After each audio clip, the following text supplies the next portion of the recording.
बघितलं तर जवळपास 10,179 एवढं मतदान हे एमआयएमच्या उमेदवारांना झालेलं आहे आणि रत्ना रघुवंशींना जर झालेलं मतदान आपण बघितलं तर त्या 11,000च्या फरकाने या ठिकाणी निवडून आले आहे। तर याच्यातूनच एक आपल्याला स्पष्ट दिसतंय की एका विशिष्ट समुदायाने या ठिकाणी वोट जिहाद केला आणि भारतीय जनता पार्टीचा उमेदवार निवडून येऊ नये म्हणून काही प्रभागांमध्ये जिथे एमआयएमचे उमेदवार होते आणि तिथे त्या समाजाचं मतदान असताना त्यांनी त्या प्रभागांमध्ये एमआयएमला मतदान न करता चंद्रकांत रघुवंशींच्या उमेदवारांना केले, जेणेकरून भारतीय जनता पार्टीचा उमेदवार तिथे निवडून येऊ नये। आणि हे आपल्याला 11 नंबर, 13 नंबर, 18 नंबर या प्रभागांमध्ये तुम्हाला प्रकर्षाने पाहायला मिळेल।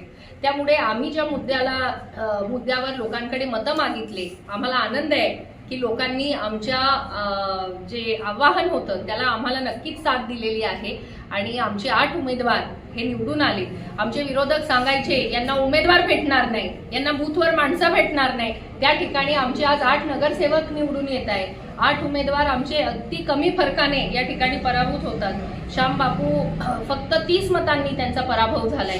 त्यामुळे आपण जर बघितलं ओव्हरऑल तर नंदुरबार शहराने या ठिकाणी नक्कीच परिवर्तनाचं ठरवलं होतं आणि ते मतदानातून दिसतं पण एका विशिष्ट समुदायाने भारतीय जनता पार्टीला आणि हिंदुत्वाला रोखण्यासाठी वोट जिहाद केला आणि त्यामुळे त्यांनी एकीचकडे मतदान त्यांनी केलं आणि रत्ना रघुवंशी त्या ठिकाणी निवडून आल्या। त्यामुळे मी या ठिकाणी आपल्या सगळ्यांना सांगू इच्छिते की हा जो विजय ते लोक मनवत आहेत, चंद्रकांत रघुवंशी किंवा रत्ना रघुवंशी, हा त्यांचा विजय नसून हा वोट जिहादचा विजय आहे।